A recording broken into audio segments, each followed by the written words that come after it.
Le canal de Panama a 100 ans aujourd'hui. Il permet de passer de l'océan Atlantique au Pacifique sans contourner l'Amérique.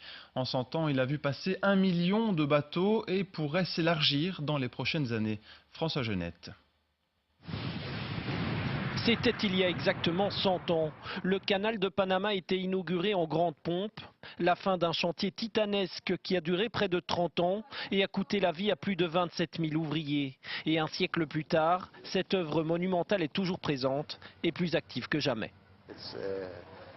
C'est un ouvrage incroyable qu'ils ont réalisé il y a 100 ans.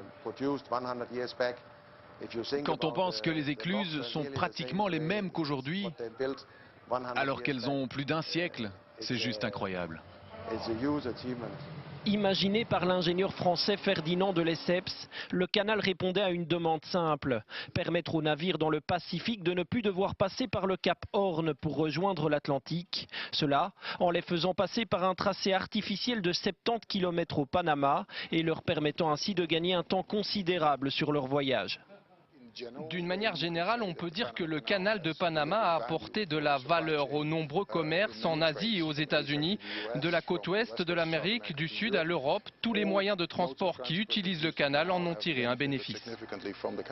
Mais depuis plusieurs années, le canal a de la concurrence. Certains navires voyageant de l'Asie vers les États-Unis lui préfèrent le canal de Suez et la construction d'un autre canal au Nicaragua est envisagée. Nous ne pouvons ignorer et nous suivons des yeux ce qu'il se passe au Nicaragua. Si ça devait arriver, je ne dis pas que ça arrivera demain, mais si un canal devait passer par le Nicaragua, il serait pour nous un véritable concurrent.